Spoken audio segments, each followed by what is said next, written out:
Bine ați venit! Astăzi vom discuta despre un codificator prioritar.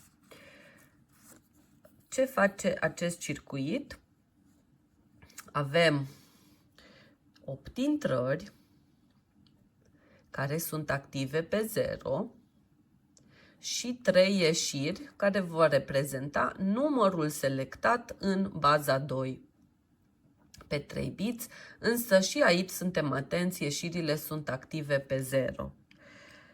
Avem un enable pentru circuit și avem două semnale folosite în cascadare. Un GS care este activ dacă cel puțin una din intrări este activă și un E0, un enable care este folosit mai departe pentru cascadare. De la E0 putem merge la E1. Atunci când acesta este activ, înseamnă că nu mai putem folosi niciun număr de aici. Dacă vrem să codificăm numărul 3, de exemplu, pentru a codifica numărul 3, trebuie să dăm la 3 valoarea 0, însă valorile 4, 5, 6 și 7 de pe intrare au nevoie să fie dezactivate, au nevoie să fie valoarea 1. Au nevoie să fie valoarea 1, deoarece acesta fiind un codificator prioritar, dacă activăm mai multe intrări deodată, se va codifica intrarea cu prioritatea cea mai mare, care conform tabelului de adevăr este 7. Și atunci dacă 7 e activ, indiferent de ce valori au restul intrărilor, se va codifica 7.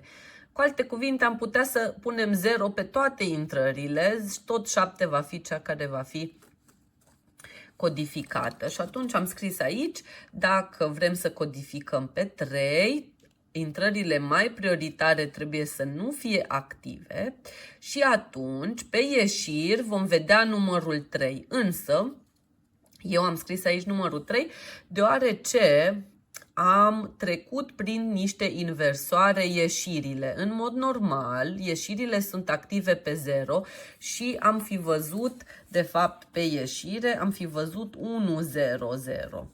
Și asta este ceea ce vedem în tabelul de adevăr. Dar ca să putem să observăm numărul fără să gândim în logică negativă, am negat toate ieșirile înainte să le ducem la LED. Și atunci mai avem nevoie de acest circuit 404, am pus pinii pentru ele și acum vom încerca să implementăm circuitul. Haideți să vedem implementarea. Am redus numărul de LED-uri. Ăsta e 4148, ăsta e 404, le-am alimentat și acum vom urmări schema. Din pinul 10 pleacă numărul 0, va intra 0, intrarea 0 și vom pune așa 0, 1, 2, 3, 4, 5, 6, 7 pentru a avea toate valorile. Deci de pe 10, 8, 9, 10 vom avea 0. După aceea, de pe 11 vom avea 2. Adică 1. De pe 12 avem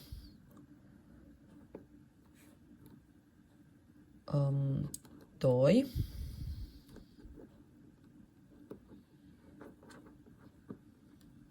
Da, le îndoim un pic firele, dar să încapă. De pe 13 avem 3.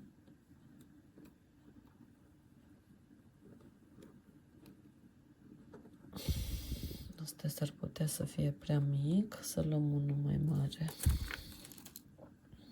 De pe 13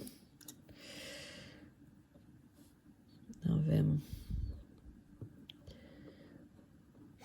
3.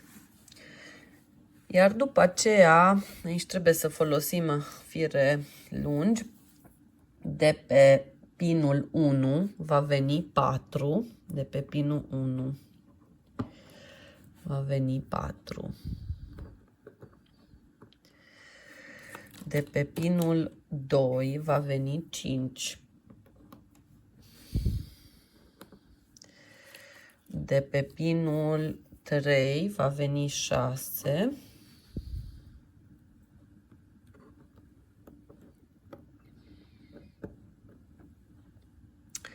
Și de pe pinul 4 ne va veni 7. Ok. Enable-ul trebuie să aibă tot timpul valoarea 0, va veni de pe pinul 5, îl putem conecta direct.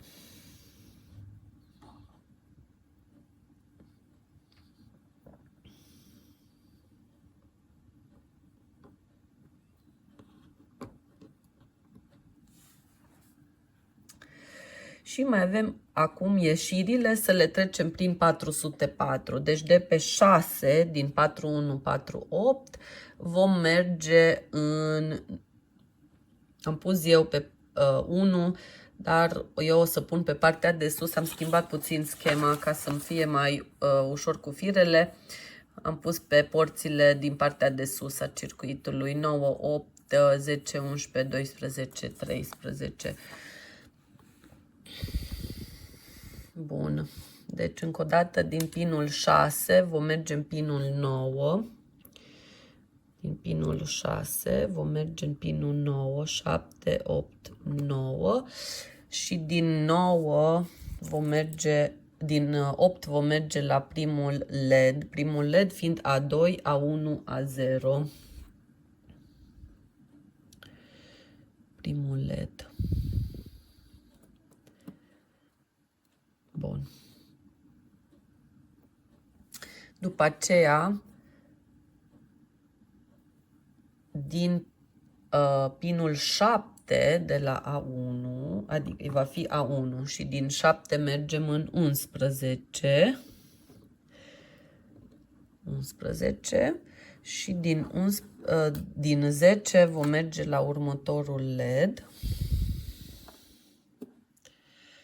Deci la următorul LED, deci să fim atenți că văd că se ating lucruri.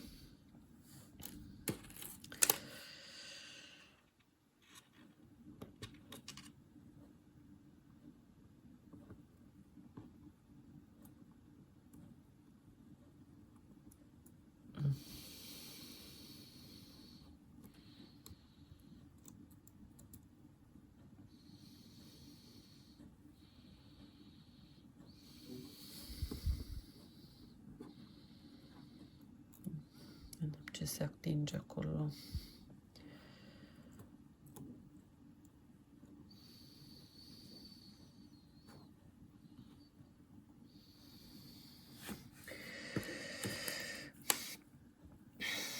Și din 9, din 4148, 9 fiind pe partea cealaltă, din 9 vom merge în 13 și din 12 la LED. Și din 12 la LED. Ultimul LED.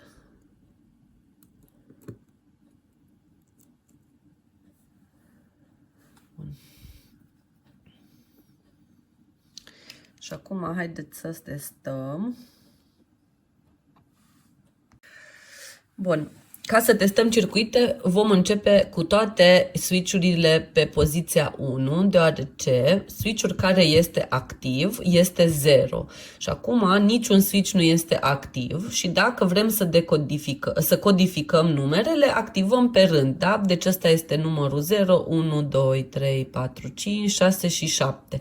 Dacă activăm 0, sigur nu va scrie 0 pe 3 bits. Dacă activăm 1, va scrie 1 pe 3 bits. Da? 0, 0, 1. 1 pe 3 bits. 2. Vedem? 0, 1, 0, 2. 3. 4. 5, 5, da? 1, 0, 1, 5, 6 și 7. Iar dacă activăm, să vedem și prioritatea, dacă facem cum am scris acolo pe hârtie, vedem, dacă vrem 3, 0, 1, 2, 3, dar activăm, îi activ un număr mai mare decât 3, de exemplu 6, pardon, vedem 6 aici, se codifică 6.